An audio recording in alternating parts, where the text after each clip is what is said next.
अस्सलाम वालेकुम। जयशंकर साहब ने एक बयान दिया है और वो बयान जो है वो बड़ा इंटरेस्टिंग है। उन्होंने कहा कि अमेरिका की तरफ से फ़ोन आया था कि पाकिस्तान बहुत ही तगड़ा हमला करने वाला है, तो अपने काम शाम सीधे कर लो, नहीं तो जवाबी कार्रवाई के लिए तैयार हो जाओ। तो ये बात सुनने के बाद ये बात बिल्कुल वाज़े हो जाती है जयशंकर की ज़बानी कि बाकी आगे जो भी उसकी वो वज़ाहतें जारी करें कि उस रात अमेरिका ने उनके ऊपर ठीक ठाक दबाव डाला न्यू दिल्ली के ऊपर।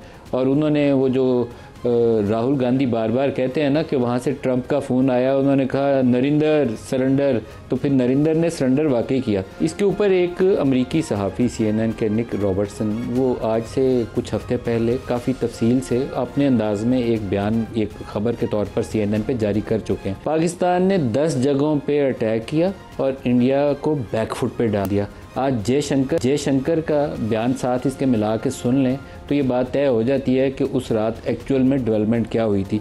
आज के प्रोग्राम का आगाज़ इसी खबर से करेंगे और साथ जो ख्वाजा मोहम्मद आसिफ साहब ने 2 दिन पहले समा TV के ऊपर ही कहा कि ये जो इब्राहिम अकॉर्ड्स वाला मामला है इसके ऊपर कंटिन्यूस ब्रेन स्टॉर्मिंग हो रही है। जब मामला आएगा तो पाकिस्तान के मफाद में फ़ैसला करेंगे, तो वो मामला कब आएगा और कब हमारा कौमी मुफाद डिसाइड होगा, इसके ऊपर भी सवाल करेंगे। प्रोग्राम में हमारे साथ बैरिस्टर उमैर नियाज़ी साहब पाकिस्तान तहरीक इंसाफ से, राना सनाउल्लाह खान मशीर हैं वज़ीर आज़म के सियासी अमूर, और इसके अलावा एयर मार्शल अरशद मलिक साहब हैं मारूफ डिफेंस एनालिस्ट हमारे साथ हैं। सबको प्रोग्राम में खुशामदीद कहते हैं। अरशद मलिक साहब, सबसे पहले आपसे अगर मैं तज्ज़िया ले लूँ, फिर मैं राना साहब की तरफ आऊँगा। ये जो जयशंकर का बयान है काफ़ी हद तक इस बात को सर्टिफाई करता है कि ट्रंप ने उस रात दिल्ली के ऊपर दबाव डाला और नरेंद्र मोदी ने वाशिंगटन के दबाव के नतीजे में सीज़ फायर को माना भी और वो बैक ट्रैक भी किया। अस्सलाम वालेकुम नदीम भाई, thank you very much for having me on your program. Well, सबसे पहले तो मैं ये बताना चाहूँगा कि जयशंकर साहब का जो बयानिया है, ये जो बयान है, ये बहुत पहले आ जाना चाहिए था। हम बड़े पहले दिन से ये कह रहे हैं कि पाकिस्तान ने कभी भी जारहियत का इर्तकाब नहीं किया। एग्रेसर उनकी तरफ से हुई, एग्रेशन उनकी तरफ से हुई। हाँ, हम बारहा ये कहते रहे कि अगर एग्रेशन हुई तो जिस तरह हमने 2019 में जवाब दिया था उससे ज्यादा जवाब देंगे। और हमारा बयानिया ये था कि जब हम जवाब देंगे तो उसका न सिर्फ धुआं उठेगा, न सिर्फ उसकी आवाजें उठेंगी, बल्कि उसकी चीखें भी सुनाई देगी। तो जयशंकर साहब ने जो ये फरमाया, ये उस दोगला बयान और उस दरोग गोई का मुबैयन आपके सामने सबूत आ गया कि जब इन्होंने ये अटैक किया और जो उसी रात जब पहला जवाब आ गया था तो उनके तो हवास उसी वक्त बौखला चुके थे। वर्चुअली उनकी इंडियन एयरफोर्स, जो कि किसी जमाने में बहुत प्रोफेशनल एयरफोर्स थी, बट अब हिंदुआता सोच और हिंदुआता लीडर की मेहरबानी से वो इस वक्त नाकारा एयरफोर्स हो चुकी है, कम से कम 10 साल तक। सो वो एयरफोर्स 2 दिन तक तो कम से कम ग्राउंड पे रही। उसके बाद उन्होंने डिसाइड किया कि हमने करना क्या। अगर आप किसी भी मुल्क से ये पूछें कि उसके ऊपर अटैक होता है तो क्या हम जवाब में उनको फूल जाकर देंगे? जो हुआ वो उनको क्या किसी और से ये सुनने की तवक्को थी? पाकिस्तान जैसे बावकार मुल्क से इससे ज्यादा रिस्पांस आना चाहिए था। वो तो हमने, आपने सुना होगा, हमारे चीफ ने भी बताया और हमारी पॉलिटिकल लीडरशिप ने भी बताया कि हमने उससे भी अपने आप को कंट्रोल किया। तो नदीम भाई, ये जो बयानिया है ये बिल्कुल उस बात को तरदीद करता है जो जनाब मोदी फरमाते हैं कि मुझे तो किसी ने नहीं कहा था और मैं तो नाराज हूं। लेकिन उनके अंदर बैरूनी ताकतें और सारी डिप्लोमेसी जो उनकी थी वो नाकाम होती नजर आती है। और जयशंकर साहब इस बात को बरमला किसी तरीके से एक्सेप्ट कर रहे हैं कि ये जो हुआ था, जो सीज फायर, ये उनकी ख्वाहिश थी, क्योंकि उनके ऊपर जो अटैक हुए और जो उनका नुकसान हुआ वो इनके लिए अनएक्सपेक्टेड। अरशद मलिक साहब, जो पिछले चंद रोज़ में इंडिया से खबरें आ रही हैं कि पूरी तेज़ रफ्तारी के साथ वो नया असला ख़रीदने की दौड़ में है, तो हमें भी जवाबी तौर पर तैयार रहना चाहिए, क्योंकि एक शिकस्त खोरदा मोदी जो है वो मुड़ के दोबारा कोई ना कोई ऐसी हरकत का इर्तिकाब कर सकता है। तो क्या हम लोग अपनी तैयारी कर रहे हैं, पेशबंदी कर रहे हैं? हम खबरें सुनते हैं कि हम चाइना से J-35 लेंगे, HQ-19 लेंगे, लेकिन हमें वेल इक्विप्ड टाइमली होना चाहिए। हमारे पायलट्स जैसे माशाल्लाह उन्होंने कमाल का उस दिन 6 जहाज़ गिरा के दुनिया सारी के सामने एक नया कारनामा सर अंजाम दिया, तो उसके लिए आपको वक्त पे अपनी तैयारी कर लेनी चाहिए। नदीम भाई, मैं ये बात बड़े वसूख से आपको बताना चाहता हूँ और कौम को ये तसल्ली देना चाहता हूँ कि जब ये जारहियत का आगाज हुआ तो हमारे लिए ये कोई अनएक्सपेक्टेड नहीं था। अगर अब मैं ये स्टेटमेंट दूं कि हम इस सारी जो ऑर्केस्ट्रेट हुई उसका हमें एक एक मनूवर का पहले से अंदाजा था और हमने उसका जवाब दिया। और दूसरी बात जो आपने फरमाई, मैं उसमें पहले तो ये कहना चाहूंगा कि अभी जो हमने उनका जवाब दिया उसमें हमने रिस्ट्रेन का मुजाहिरा किया। अभी तो उनको सिर्फ साइबर फोर्स, ईडब्ल्यू फोर्स और साइबर स्पेस नजर आई, लेकिन और स्पेस फोर्स नजर आई, लेकिन कुछ चीजें ऐसी थी जो अभी भी हमारे पास मौजूद है जिसको हमने अभी तक उनका अमली मुजाहिरा नहीं किया, बिकॉज वो तो दुम दबाकर भाग गया। अब जो अगली बात आपने की है, आप खातिर जमा रखें, पाकिस्तान एयरफोर्स अल्हम्दुलिल्लाह रब्बिल आलमीन, it is preparing itself since 2019। 2019 से एक जामिया पॉलिसी है, एक जामिया स्ट्रेटजी है। उस जामिया पॉलिसी और स्ट्रेटजी के तहत न सिर्फ चीन के ऊपर उनसे डिस्कशन हो रही है और बहुत आगे तक डिस्कशन जा चुकी हैं। ये जो आप नाम दो तीन सुन रहे हैं, ये ऐसे ही नाम नहीं आते, इस पर बहुत देर से बहस हुई, डेलिब्रेशंस हुई और एक वे फॉरवर्ड डिसाइड किया गया। उसके साथ साथ जो एक बहुत बड़ा इनके लिए सरप्राइज आने वाला है वो ये है कि हमने इन्हीं 6 से 7 सालों में जो इंडिजनाइजेशन पे काम किया है। नदीम भाई, मैं मेरा ख्याल अब वहीं तक रुकूंगा और ये बताना चाहूंगा कि हिंदुस्तान का कोई कोना, कोई चप्पा ऐसा नहीं है जहां तक इंशाअल्लाह अल्लाह ताला के फजल से और आप सल्लल्लाहु अलैहि वसल्लम की रहमत से हम उसको निशाना ना बना सके। हाँ, बाद में आपकी ये एक और इजाफा करना चाहूंगा कि हमें अपने बैलेंस ऑफ पावर के लिए सिर्फ चीन पे ये निसार नहीं करना चाहिए। अगर ट्रम्प हमारा इतना दोस्त बन रहा है और जैसे हम पंजाबी में कहते हैं न सक्का बन, so we must approach America also, because जब तक आप खत्ते में बैलेंस ऑफ पावर नहीं लेके आएंगे तब तक ये खत्ता वोलेटाइल रहेगा और न्यूक्लियर पावर का वोलेटाइल होना किसी सॉर्ट में भी अमन के लिए सही नहीं। अरशद मलिक साहब, हमारे एयर चीफ इस वक्त अमेरिका में हैं, जैसे पहले आर्मी चीफ होकर आए हैं, और आपने दुरुस्त कहा कि वो जब कहते हैं आई लव पाकिस्तान तो बहुत से मेरे जहन में तो खदशात भी आते हैं। तो आई लव पाकिस्तान के लिए क्या एयर चीफ वहाँ से कुछ लेकर आएंगे? नदीम भाई, आपकी पहली बात से मैं बिल्कुल इत्तेफाक करता हूँ। वो क्या कहते हैं, बात तो सच है, बात है रसवाई की, कि वो दोस्त भी है हमारा और कई दफा हमें दोस्ती में कुछ कर भी चुका है, साथ में बेड़े से कहानी शुरू होती है और बहुत आगे तक जाती है। लेकिन मेरा मानना यह है कि माजी को अपनी जगह रखना चाहिए। आज अल्लाह ताला ने आप पे जो मेहरबानी की, today you are a factor, आप लेवरेज कर सकते हैं। तो अगर आपके ऊपर ये लेवरेज हो रही है तो वो जो कहता है कि आई लव यू, उस लव को आपने इंप्लीमेंट करना है। नदीम भाई, मैं यहाँ पे एक रेफरेंस देना चाहूंगा आपको कि अमेरिका के अंदर भी डीप स्टेट इफेक्ट करती है। आपको याद होगा को 3-4 दिन पहले एक इंटरकॉन्टिनेंटल बैलिस्टिक मिसाइल की इन्वेंशन का पाकिस्तान के ऊपर भी मुद्दा डाला गया। मेरे ख्याल में जो air chief marshal Babar America में है, डेफिनेटली फील्ड मार्शल साहब की मुलाकात के बाद इसमें पॉजिटिविटी होगी और ये कोई ऐसी अचंभे वाली बात नहीं होगी कि हमारी टेक्नोलॉजी और हमारी कैपेसिटी कैपेबिलिटी जरूर बढ़ेगी।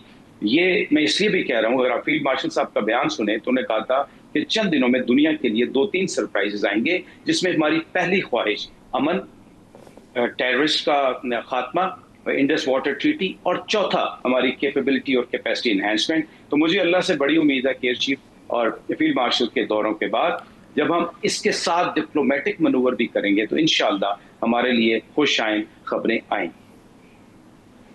इंशाल्लाह। राना सनाउल्लाह साहब, ये बड़ी इंटरेस्टिंग डेवलपमेंट्स हैं। दुनिया में पाकिस्तान का सर जो है फ़ख्र से बुलंद हुआ है। अरब दुनिया में गर्मजोशी दोबारा पाकिस्तान के लिए पैदा हो गई है, जो पिछले चंद सालों में मुझे लगता था कि हमें देख के सोचते हैं कि ये दोबारा पैसे उधार मांगने आए हैं। मैं एक दफ़ा जनरल बाजवा के साथ, वो बैकग्राउंड हमारा इंटरेक्शन था, तो उन्होंने बिल्कुल ऐसे ही मिलता जुलता कमेंट किया कि वो जाके हम जप्पी वप्पी बड़ी डालते हैं, लेकिन उनको सोच रहे होते हैं कि आए हैं ये फिर पैसों की बात करेंगे।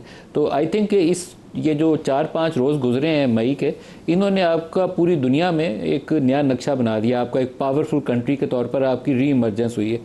गोइंग फॉरवर्ड आप कैसे देखते हैं कि इसके ऊपर कैपिटलाइज कैसे करेंगे? देखिए, इस पे कोई शक नहीं कि पिछले कोई एक दहाई से जो है वो इंडिया और ख़ास तौर पे मोदी साहब इस तरह बिहेव कर रहे थे कि जैसे वो इस खित्ते में जो है वो बिल्कुल चुतराहट है उनकी और वो इस खित्ते को जो है वो डिक्टेट करेंगे और वो एक इकनॉमिक पावर है और एक वो अपना जो है मिलिट्री पावर है, न्यूक्लियर स्टेट है।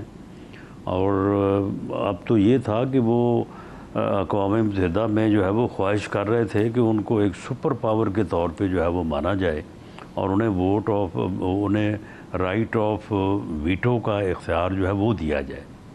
तो अब ये देख लें कि इन 4 दिनों में जो है वो इंडिया जो है वो कहाँ था और कहाँ से वो गिरा है और किस तरह से वो ज़मीन बोस हुआ है। और पाकिस्तान के मतलब जो एक कमज़ोर स्टेट का, बल्कि इंडिया तो एक ज़ैली स्टेट के तौर पे जो है वो नक्शा पेश कर रहा था, पाकिस्तान किस तरह से न सिर्फ कि एक बराबर की जो है वो रियासत, मुल्क और एटमी क़ुव्वत के तौर पे, बल्कि उससे भी जो है वो बालादस्त होके जो है वो पाकिस्तान जो है वो सामने आया है। और पाकिस्तान ने हर महाज पे, वो जो है वो मिलिट्री का महाज हो, जंग का जो है वो मामला हो, या वो डिप्लोमेटिक साइड हो, या वो इस्लामी मुल्कों का जो आपस में एक दूसरे को जो है वो सपोर्ट करने का मामला है, यानी हर महाज पे पाकिस्तान ने जो है वो बहुत ही बेहतर अंदाज से जो है वो अपने आप को पेश किया।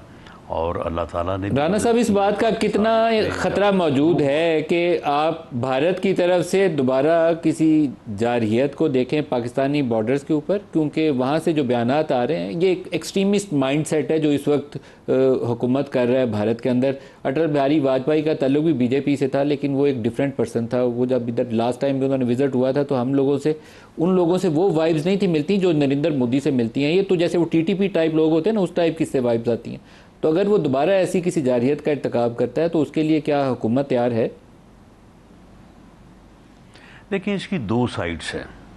एक तो इसकी जो है वो मिलिट्री साइड है, तो उस साइड पे तो हमारी जो है वो पूरी तैयारी होनी चाहिए और बिल्कुल इसी तरह से हमारी मुसल्लह अफवाज और सरहदों के मुहाफ़िज़ जो हैं वो खा फ़ज़ाओं में हों, समुंदर में हों या ज़मीन पे हों, वो इसी तरह तैयार हैं और इसी तरह वो अलर्ट हैं कि शायद किसी भी लम्हे जो है वो दुश्मन जो है वो इस किस्म की जारहियत का, इस किस्म के कमीनेपन का जो उसने मुज़ाहरा किया 6 और 7 मई को, वो कर सकता है। और ऐसा ही अलर्ट होना चाहिए, ऐसी ही जो है वो तैयारी होनी चाहिए। जहाँ तक पॉलिटिकल साइड और गवर्नमेंट साइड के ऊपर है, तो उस पे हमारी ये कंसिडर्ड ओपिनियन है कि जो हिंदुस्तान के साथ हुई है और जिस तरह की सूरत हाल जो उन्हें पूरी दुनिया में मिली है, तो उसके बाद और फिर जैसा मौसर मुंह तोड़ जवाब जो है वो मिला है, इंडिया ये जुर्रत नहीं करेगा और इस किस्म का कोई जो है वो ख़तरा नहीं है। मामला ये है कि मोदी को वहाँ पे जो है वो अपने जो है वो सियासी तशख़्ख़ुस के और अपनी जो उसकी पॉलिटिक्स है, इलेक्टोरल, उसके लाले पड़े हुए हैं। तो वो अपनी जो है वो यानी जो उसकी मुल्क के अंदर जो उसकी ज़रूरत है या कंजम्पशन है, तो उसके लिए ये बयानबाजी कर रहा है और इन बयानों में कोई ऐसी वैसी जो है वो वर्थ नहीं है और इंडिया इस किस्म की ज़रूरत नहीं कर सकेगा। सही है। एक मैं आपको स्टेटमेंट सुनाता हूँ उमैर न्याज़ी साहब। ये वाले मामलात के ऊपर तो अरशद मलिक साहब ने बहुत अच्छी बातें की हैं, लेकिन एक और बड़ा चैलेंज है जिसमें आप सारे पार्लियामेंटेरियंस का भी रोल है, अरशद मलिक साहब का भी डेफिनेटली उसमें ओपिनियन आना चाहिए। वो ख्वाजा आसिफ साहब ने अब्राहम अकॉर्ड्स के ऊपर क्या बात की, ज़रा वो पूरा स्टेटमेंट ही दिखा दे। ख्वाजा साहब, वाशिंगटन अपने फॉरेन पॉलिसी इंटरेस्ट के बगैर ये कभी लाइन चेंज नहीं करता। अनकन्वेंशनल सियासत है और वो खुद भी कहते हैं, प्रेसिडेंट यूनाइटेड स्टेट्स। तो मैं समझता हूँ कि इस सिचुएशन से अगर हम इसमें तमाशाई बने और स्पेक्टेटर बने और उसमें प्लेयर ना बने तो उससे बहुत बड़ी गलती होगी। आप प्लेयर बनने जा रहे हैं? प्लेयर हम हैं इस वक्त। सर, आप तैयार हैं? इब्राहिम अकॉर्ड्स के ऊपर प्रेशर आएगा तो आप क्या करेंगे? हम अपना इंटरेस्ट वॉच करेंगे। उमैर साहब, ये इसके ऊपर खुल के बात होनी चाहिए, इंगेजमेंट किन टर्म्स के ऊपर, क्योंकि हमारी एक लंबी हिस्ट्री है अमेरिका के साथ इत्तेहादी बनने की और सैंक्शंस लगवाने की। बाद में अभी ये अब्राहम अकॉर्ड्स वाला भी एक फिनोमेना है जो ट्रंप के पिछले दौर में कई मुस्लिम कंट्रीज़ उससे गुजर चुकी हैं। सऊदी अरेबिया और पाकिस्तान की बारी अब आ रही है। देखिए, न्यू वर्ल्ड ऑर्डर का प्रेशर तो एक बिल्डअप बन रहा है, बल्कि कहते हैं टेल अवीव में अब तो बैनर्स भी शायद लगने लग गए हैं। तो ये चीज़ें हमारे कान खड़े करने के लिए काफ़ी होनी चाहिए। क्या करना चाहिए? देखिए, हम बैठे हैं क्रॉस रोड्स पे, हम सिविलाइजेशन के उस जगह पे बैठे हैं जहाँ क्लैश ओरिजिनेट होता है। एक तरफ हमारा राइट फ्लैंक भी हमारे अपोजिंग खड़ा है और इसराइल जिस तरह से पेनिट्रेट करने की उसने पूरी कोशिश की और ईरान ने जिस तरह उसे रिपल्स कर दिया, तो हमारे लेफ्ट फ्लैंक पे भी वो आके तकरीबन बैठ गए थे।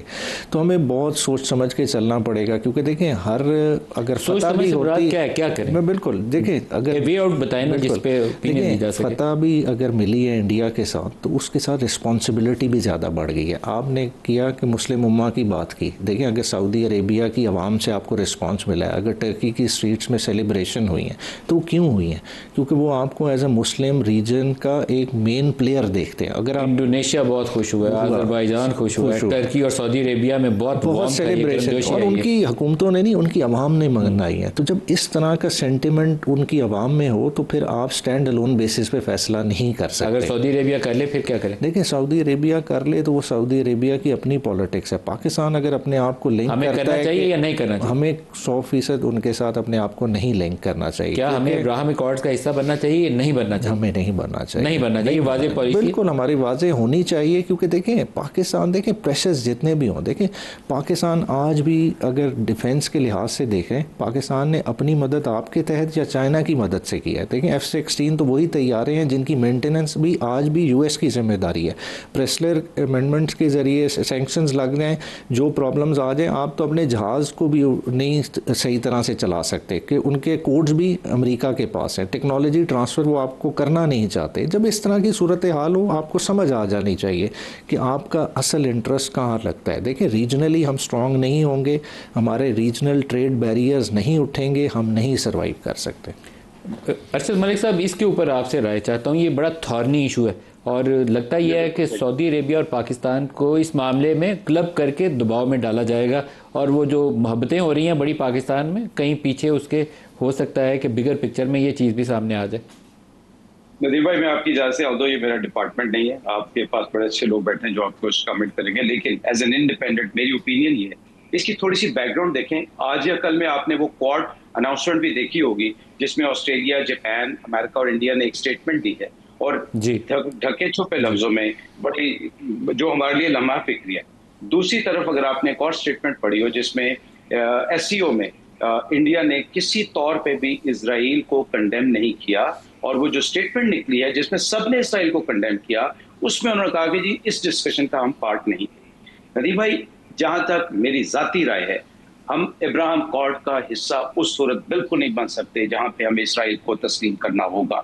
उसकी वजह बड़ी क्लियर, 1995 से लेके जब तक हमें होश है, जब मैंने 1978 में फोर्स ज्वाइन की, तो मुझे आज उस वक्त से लेके आज तक जो सबक मिला और जो मुझे इजराइलियों के साथ इंटरेक्शन हुई और जो मेरी ग्रूमिंग हुई है, वो यही है कि मेरा अजली दुश्मन तो मेरे मशरिक की तरफ है, लेकिन उसके ताने बाने इजराइल में जाके लगते हैं। तो ये कैसे मुमकिन है? अब ये जो क्वाड कॉन्फ्रेंस, अच्छा एक और नदीम भाई, आप जरूर आप पढ़ने वाले आदमी है, पढ़े लिखे आदमी, ये जो UK के प्राइम मिनिस्टर की आज स्टेटमेंट आई है ऑन इस्लामाइजेशन पे, वो भी आपकी नजर से गुजरी होगी, वो बड़ी खतरनाक स्टेटमेंट। तो ये कहना कि ये स्टेटमेंट्स डीप स्टेट एक्टर्स के होते हुए हम अब्राहम अकॉर्ड का हिस्सा बन जाए किसी और मुल्क की खुशनुदी के लिए, मैं इससे मुत्तफिक इसलिए नहीं हूं। कोई मुल्क किसी की जंग नहीं लड़ता, हर मुल्क अपने मफादात का तहफ़्फ़ुज़ करता है। अगर आज हम लव बर्ड हो रहे हैं तो हमें अपने मफादात वहां तक पहुंचाने चाहिए, अपना पॉइंट ऑफ व्यू क्लियर करना चाहिए और ये बता देना चाहिए कि जहां तक पाकिस्तान की सालमियत गारंटीड नहीं हो सकती, हम किसी ऐसे शाखसाने का हिस्सा नहीं बन सकते। ये मेरी जाती राय, मैं डिप्लोमेट नहीं हूँ, मैं सियासी आदमी नहीं हूँ, बट ये मेरी बिल्कुल एक आम आदमी या जो एनालिसिस मैं करता हूँ अपनी फौज के लिहाज से, और उसके लिहाज से आपको तैयार होना चाहिए। मैंने पहले स्टेटमेंट दी कि हमने हिंदुस्तान का कोई कोना ऐसा नहीं इंशाअल्लाह अल्लाह के फजल से जहां हम नहीं पहुंच सकते, लेकिन हमें अपने आप को तैयार करना है जंग के लिए और किसी भी वाक़े के लिए किसी और डायरेक्शन से भी अगर वो आती है। मैं ब्रेक ले लूँ राना से, अभी हम इस टॉपिक को कंटिन्यू करेंगे क्योंकि ये बहुत बड़ा मामला है। आप लीडर हैं, आप इस कौम की रहनुमाई करेंगे। ब्रेक ले लें, ब्रेक से वापसी पे आपसे इसके ऊपर राय जानूंगा। हमारे साथ रहिए।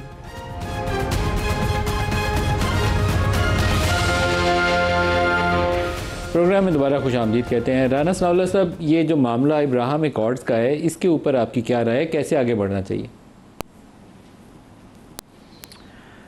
देखें, इसमें पार्टी की या गवर्नमेंट की तो इसमें कोई राय इस तरह से नहीं हो सकती कि ये इशू जो है उस लेवल पे ना अभी दरपेश हुआ है और ना ही इसके ऊपर कोई जो है वो डिस्कशन हुई है। मेरे दोनों मोहतरम भाइयों ने जिस तरह से इनफरादी तौर पे अपनी राय दी है, तो इस तरह से मैं भी जो है वो इसके ऊपर अपनी राय जो है वो दे सकता हूँ। और मेरा इस सिलसिले में मेरी ज़ाती सोच ये है कि वो जिस तरह से कहते हैं कि मुद्दई सुस्त और गवाह चुस्त, ये नहीं होना चाहिए। फ़लस्तीन में बहुत खून बहा है, वहाँ पे बहुत जुल्म हुआ है, वहाँ पे तमाम मुसलमान मुल्कों को बिलखसूस और पूरी दुनिया को बिलअमूम जो है वहाँ पे अमन कायम होना चाहिए। वहाँ पे ये जो रोज़ खून बहता है ये बंद होना चाहिए। और इस मकसद के लिए अगर वहाँ पे कोई भी किसी किस्म का कोई मुआहदा होता है, अब्राहम मुआहदा या जो भी कुव्वतें वहाँ पे इन्वॉल्व हैं, क्योंकि बाकी तो सारे लोग जो है वो सफारती और बयानात की हद तक ही जो है वो मदद कर रहे हैं ना, जो लोग वहाँ पे बराह रास्त जो है वो इसमें इन्वॉल्व हैं, तो उनके दरमियान अगर कोई मुआहदा होता है और अगर उन अरब ममालिक को जो फ़लस्तीन में जो नुमाइंदा फ़लस्तीनी अवाम की और फ़लस्तीन की नुमाइंदा जो तंजीम है वहाँ पे, उसे अगर वो चीज़ काबिल कबूल होती है और जो 7 अरब ममालिक हैं, जो 7 जिनके बॉर्डर्स मुश्तरक हैं, जो बराह रास्त मुलव्वस भी हैं, मुतासर भी हैं, वो उसके ऊपर मुतफिक हैं, तो मैं समझता हूँ कि पाकिस्तान को और सऊदी अरब को और टर्की को और उसके साथ अगर ईरान को भी शामिल कर लिया जाए, ये बड़े ममालिक हैं, मलेशिया है, तो इनको मुश्तरका तौर पे जो है वो कोई फ़ैसला करना चाहिए और पाकिस्तान को जो है वो मुस्लिम वर्ल्ड के साथ जाना चाहिए। अगर सऊदी अरब और टर्की और ईरान कोई फ़ैसला करते हैं और जो अरब ममालिक इस मामले में बराह रास्त वहाँ पे जो है वो मुतासर है, वो को फ़ैसला करते हैं, तो पाकिस्तान को उस फ़ैसले के साथ जाना चाहिए। अगर सऊदी अरब और ईरान तो बड़ा ही मुश्किल है कि सारे मिलके तो इसराइल को साथ कह रहे हैं, आप ईरान भी तस्लीम कर ले। सऊदी अरब की पोजीशन मुख्तलिफ हो सकती है काफ़ी हद तक ईरान से, ईरान एक और पोजीशन लेगा। सऊदी अरब माने और ईरान ना माने तो फिर पाकिस्तान को क्या करना चाहिए? मेरा ख़्याल है कि पाकिस्तान को कंसेंसस की जो है वो कोशिश करनी चाहिए। तुर्की का इसमें बड़ा जो है वो अहम रोल होगा। तैयब अर्दगान एक बहुत सीनियर और बड़े जो बाअसर मुसलमान रहनुमा हैं, और ईरान की भी पोजीशन जो है वो अब जो आज से कोई 1 महीना पहले थी वो नहीं रहेगी। ईरान को भी अब ये मालूम हो गया है कि पाकिस्तान उसका कैसा दोस्त है और इंडिया के साथ जो है वो उसके जो है वो तल्लुकात की नोयत जो है वो क्या होना चाहिए। और सऊदी अरब ने जो है वो ईरान के ऊपर जब हमला हुआ तो उसने क्या किरदार अदा किया है और इंडिया ने जो है वो क्या किरदार अदा किया है। तो इसलिए ईरान की भी अब नेक्स्ट जो वर्ल्ड ऑर्डर बनने जा रहा है, ईरान का भी अब मफाद इसी में है कि वो सऊदी अरब के साथ, टर्की के साथ और पाकिस्तान के साथ जो है वो अपनी अंडरस्टैंडिंग, अपना कंसेंसस और इनके साथ रह के आगे बढ़े। मुस्लिम वर्ल्ड में मैं समझता हूँ कि लीडिंग रोल जो है इन 3-4 बड़े ममालिक को जो है वो अब अदा करना चाहिए, इसकी बड़ी ज़रूरत है इस वक्त। उमैर न्याज़ी साहब, जो ईरानियन साइड है इसराइल को तस्लीम कर ले, ये मुझे पॉसिबिलिटी नज़र नहीं आती। सऊदी अरब के ऊपर दबाव आएगा और पाकिस्तान पे आएगा। टर्की के मामला पहले डिफरेंट नौयत के हैं, वो तो काफ़ी हद तक आपस में इंटरेक्ट भी कर लेते हैं, इंगेज भी कर रहे हैं। इन दो ममालिक का फैसला और एक तरफ ईरान खड़ा होगा। आई थिंक इंडोनेशिया है शायद बड़े ममालिक में जो अभी तक बाहर है। तो क्या पोजीशन पाकिस्तान को लेनी चाहिए? देखिए, पाकिस्तान तो डे वन से जो कायदे आज़म मोहम्मद अली जना जिस चीज़ के प्रोपोनेंट थे कि टू स्टेट सोल्यूशन अगर हो जाता है, कंडीशनल ही होगा, ओपन नहीं होगा, ये कंडीशंस आ रही हैं उसमें। मेन उसमें स्टेक होल्डर तो फ़लस्तीन की खुद रियासत है। अगर फ़लस्तीन की रियासत मानती उसके है भी तो दो हिस्से हैं, अल फतह और हमास। तो वो देखें, अगर जब वो ही main stakeholder on board नहीं है और बाहर वाले जो है ना उस जुल्म और जबर को ओवरलुक कर दें, तो मेरे ख्याल से ये बहुत बड़ा पूरी मुस्लिम उम्मा पे एक सवालिया निशान बनेगा। ये बड़ा सेंसिटिव टॉपिक है। इसमें जो है ना इकोनॉमिक इंटरेस्ट से हट के, पॉलिटिकल इंटरेस्ट से हट के हमें एज एन उम्मा सोचना पड़ेगा। अल्टीमेटली जो हमारी कुरानिक ट्रेडिशन और बाकी मामलात हैं सब कुछ जुड़े हुए हैं इसराइल की क्रिएशन के साथ। तो वो सारी चीज़ों की अंडरस्टैंडिंग, अगर आप इस्लामी तालीमात या कुरान की या हदीस की रोशनी में जाएंगे तो उसमें तो जो एंड है वो ज्यूज़ का वो किसी और तरीके से, तो उसमें तो आपको उनसे प्यार मोहब्बत नहीं बढ़ाना चाहिए, फासले पर रहना चाहिए। 100%। तो इन्हीं चीज़ों को देख के हमें सारियों को फैसला करना चाहिए। अच्छा, अब एक सवाल मैं पहले आपसे पूछ लूँ फिर राना साहब से पूछूँ। मैं अक्सर का सोचता हूँ कि आपकी ये स्टैंडिंग कमेटीज़ किस काम के लिए होती हैं? आप इन कैमरा उसके ऊपर ब्रेनस्टॉर्मिंग क्यों नहीं करते? आप अभी अरशद मलिक साहब बहुत अच्छी बातें कर रहे थे, अरशद मलिक साहब को बुलाइए। वहाँ डिफेंस के जो सर्विंग सीनियर लोग हैं जो स्ट्रेटजी वगैरह पे, वॉर गेमिंग पे काम करते हैं, उनको भी बुलाइए। पॉलिटिकल लीडर्स, पार्लियामेंट्री हेड्स बैठे, बंद कमरा में जर्नलिस्टों को भी आने दें, ब्रेनस्टॉर्मिंग करिए, कम अप विद समथिंग, कुछ आइडियाज़ लेकर आगे। बिल्कुल, आपने बड़ी अच्छी बात की। खाली डिफेंस ही क्यों, देखें बहुत सारी चीज़ें फॉरेन पॉलिसी में, जैसे हम पहले इसमें बात कर रहे थे, देखें बहुत सारे एंगल्स हैं जो स्टेट ऑफ पाकिस्तान उस तरह से नहीं परसू कर रही जिस तरह से करना चाहिए। जैसा मैं खुद समझता हूँ, मेरी ज़ाती राय है कि बांग्लादेश में हमें बहुत एक खूबसूरत ओपनिंग मिली, मगर हमने साल एक से उस पर नहीं काम किया। अगर हम बांग्लादेश से उस लेवल की इंगेजमेंट बना लें जो आज हमारी सऊदी अरेबिया या तुर्की के साथ है, तो मैं समझता हूँ हम इंडिया का प्रेशर आधे से ज़्यादा न्यूट्रलाइज कर देते हैं खाली उस एंगेजमेंट से, मगर हम उसको ओवरलुक कर रहे हैं। बांग्लादेश को तो हमें गले से लगा के रखना चाहिए। 100% वहाँ पे हसीना वाजर ने वो जो नफरत फैलाई थी वो अल्लाह अल्लाह करके उससे जान छूटी है। देखिए, तो हमारे भाई हैं, उन्हें इम्ब्रेस करना चाहिए विद ओपन आर्म्स। बिल्कुल। और आज इस स्टेज पे चले गए हैं कि वो झंडा तब्दील करने तक की बात, क्रेसेंट को दोबारा लाने की बातें हो रही है। तो जब इस तरह की हो रही है तो क्यों नहीं हमारा पार्लिमानी डेलीगेशन उधर जाता, क्यों नहीं हमारे स्टूडेंट्स के वफूद उधर जाते। का विजिट ड्यू था, पोस्टपोन हो गया। हम अपनी मेडिकल यूनिवर्सिटीज़ में उनके लिए कोटा रखें, इसी तरह हमारे स्टूडेंट वहाँ जाएँ और स्टूडेंट एक्सचेंज भी करें, कल्चरल एक्सचेंज करें, उनको एम्ब्रेस करें, हर मैदान में उनको एम्ब्रेस करें। ये करना चाहिए। मैं फुली आपको इस पर इंडोर्स करता हूँ। राना साहब, एक स्टैंडिंग कमेटी का सवाल हो रहा है, तो स्टैंडिंग कमेटीज़ में मैं तो पाकिस्तान में जो 2-3 बड़ी पार्टियां गिनूंगा तो उसमें नून लीग, पीटीआई और पीपल्स पार्टी, इन तीनों को सर फहरिस्त रखूंगा। आपकी पार्लिमान से तो पीटीआई फिर है ही नहीं है, तो इनका तो अब रोल फिर नहीं होगा। वो बाकी रह के भी आप ले जाएंगे आहिस्ता आहिस्ता करके? नहीं, देखें पार्लियामेंट में जो है वो एक तरफ हिस्ब इक़्तिदार होती है और दूसरी तरफ हिस्ब इख्तलाफ होती है। पार्टियां दोनों तरफ जो है वो मुख्तलिफ हो सकती हैं, एक से ज़्यादा जो है वो हो सकती हैं।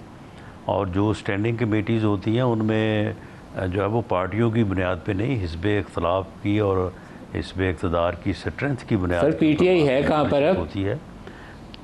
पीटीआई कहाँ पर है सर अब? देखें, तो ये तो खैर इनका अपना मामला है ना। मैंने तो नहीं इनको कहा था, या हमारी तरफ से ये सजेशन तो नहीं थी कि ये बयान हल्फी दे के इलेक्शन कमीशन में एक ऐसी जमात में दाखिल हो जाएं, शामिल हो जाएं जिसका ना पार्लियामेंट में कोई वजूद है, ना जिसने इलेक्शन में हिस्सा लिया, ना जिसका कोई वहाँ पे काजी फायज ईसा की क्रिएशन है ये मॉडल। और काजी फायज ईसा तारीख में इस काम की वजह से याद रखे जाएंगे। उनके वालिद बड़े आदमी थे, लेकिन काजी साहब जो कुछ करके गए तारीख में याद रखे जाएंगे। नहीं तो मलिक साहब काजी फायज ईसा ने इनसे बयान हल्फी जो है वो जमा करवाए थे कि हम सुन्नी। काजी फायज ईसा ने बल्ले के निशान का फैसला किया था सर। 26वीं तरमीम के लिए भी उन्होंने 63A का फैसला किया था। बड़े याद रखे जाएंगे सर ना। काजी पूरा चैप्टर लिखा जाएगा काजी फायज ईसा के रोल के ऊपर का फैसला किया था। नहीं, मलिक साहब, काजी फैज ईसा ने जब निशान का फैसला किया था तो क्या उसने कहा था कि जो कानून है उसके मुताबिक जो आपकी जिम्मेदारियां हैं, जो आपने इलेक्शन करवाने हैं, जो आपने अकाउंट्स और अपने डॉक्यूमेंट्स देने हैं वो ना दें? ये सियासी जमातें जो है वो क्यों नहीं अपनी जिम्मेदारी पूरी नहीं सर, क्यों नहीं अपने आप को इलेक्शन रूल्स कोई डिफेंस नहीं है काजी साहब के लिए, जो है वो कोई डिफेंस नहीं है काजी साहब के लिए सर, अपना पूरा रखती है। नहीं ये इंजीनियर किया गया मॉडल है, उनका जो ये काबिल तारीफ नहीं है, इंजीनियर किया गया इस पूरे मॉडल को। सर एक बता दें है ना मलिक साहब, अगर एक चीज जो है असेंबली का क्या बनेगा राना साहब, तो मैं भले वो कानून के मुताबिक हो, आइन के मुताबिक हो, वो मेरे लिए उसकी कोई अहमियत नहीं होगी। लेकिन मामला ये है कि वो सर आपसे शेर का निशान सेनेट में जब छीना गया था वो कानून के मुताबिक था या कानून के खिलाफ था? मौजूद है क्या जी? सर जब आपसे शेर का निशान सेनेट से छीना गया था वो कानून के मुताबिक था या कानून के खिलाफ था? वो हमारा मौक़िफ़ है कि वो कानून के मुताबिक नहीं था, और लेकिन वो इम्प्लीमेंट तो हुआ ना। सर ये बताएं केपी असेंबली का क्या बनेगा? सर केपी असेंबली का क्या बनेगा? तमाम सेनेटर जो है वो आज़ाद कर दिए गए थे, उन्होंने आज़ाद सेनेटर सर इनके साथ भी तो यही हुआ था सर, सेनेट में हिस्सा लिया था। सर ये भी तो इनके साथ भी तो यही हुआ है। ये बताएं अब केपी असेंबली का क्या बनेगा, बचेगी कि जाएगी? पीटीआई का नहीं सुन लेना, पीटीआई का मौक़िफ़ है कि हमारे ख़िलाफ़ जो फ़ैसला हुआ है वो दुरुस्त नहीं हुआ, लेकिन वो सुप्रीम कोर्ट का फ़ैसला है और उसमें जो वजूहात बयान की गई हैं वो दुरुस्त है। इलेक्शन वाकई इन्होंने नहीं करवाया था। सर सुप्रीम कोर्ट का फ़ैसला गलत है, मैं आपसे इत्तेफाक नहीं करता राना साहब, सुप्रीम कोर्ट का फ़ैसला गलत है, उसने पूरे पाकिस्तान को आपको राय रखने का हक हासिल है, लेकिन जिस तरह से आपको राय रखने का हक हासिल है मुझे भी ये हक दें कि मैं भी अपनी राय का इजहार कर सकूं। सर जल्दी में एक बता दें, केपी असेंबली बचेगी कि जाएगी, या पीटीआई की हुकूमत वहाँ गंडापुर साहब की बचेगी कि जाएगी? देखें जी, हमारी तरफ से तो इनको कोई ख़तरा नहीं है, पीटीआई को या केपीके की सूबाई हुकूमत को जो है वो अपने आप से ही ख़तरा है। ख़ुद अगर वो असम्बली को डिज़ोल्व करते हैं तो वो कर सकते हैं, और ख़ुद अगर पीटीआई का ये इरादा है कि उन्होंने अली अमीन गंडापुर साहब को फ़ारिग करना है तो ये उनका फ़ैसला होगा। हमारी तरफ से वहाँ पे कोई ऐसी मूव नहीं है, ना ही कोई इस किस्म की बात जो है वो अंडर डिस्कशन है। और मैं न्याजी साहब ये खबर चल रही है कि गंडापुर साहब जो है ना वो आखिरी सांसों पे है, कुछ ऐसा है मूव कि उनके बंदे ठंडे थोड़ी? आज केपीके के तमाम एमपीएस मौजूद थे, हमारी पार्लिमानी पार्टी की मीटिंग थी, और मेरे ख्याल से एक अच्छा अली अमीन का पावर शो भी था, और प्लस जो एक यूनिटी की पावर शो की बात जाने ने, सेनेट में लंच एक तरफ कर रहे थे, सेनेट इलेक्शन में वोट 14 बंदे जाके नून लीग के दूसरी तरफ कर रहे थे आपके साथ, मगर बात है उन्होंने अली अमीन को नहीं वोट देना, उन्होंने देना है इमरान खान को, और ये वही लोग हैं जो इमरान खान के नाम पे जीत के आए हैं, और मेरा नहीं ख्याल कि कोई इतना बड़ा ब्लंडर करेगा कि इमरान खान की लाइन को। तो आपकी हुकूमत बची रहेगी? हुकूमत देखिए एक बचने का एक अलग सवाल है। वैसे कमाल की असेंबली नहीं, पूरी असेंबली इंडिपेंडेंट होगी आपकी। कितने मेंबर्स हैं आपके? 92 और 92 इंडिपेंडेंट इंक्लूडिंग चीफ मिनिस्टर। क्या मजाक का खेल सूरत हाल है, सुप्रीम कोर्ट को शाबाशी देनी चाहिए सर ऐसे फैसले। और देखें मसला हमारा नहीं है, देखें तहरीक इंसाफ मुश्किल वक्त गुजार रही है, गुजार लेगी। बात है ये ही स्पेस पीपल्स पार्टी की भी कम हो रही है, PMLN की भी। हमने तो 3 साल गुजार लिए, मैक्सिमम और कितना मुश्किल होगा, 1.5 और होगा। मगर ये जब सर्कल रिवर्स होगा तो प्रॉब्लम्स जो ये कांटे हमारे लिए बिछाए गए हैं ये इनको चुभेंगे। राना साहब ये जमहूरियत के लिए बहुत अच्छी खबर है जो कुछ हुआ, या जमहूरियत के लिए बुरी खबर है?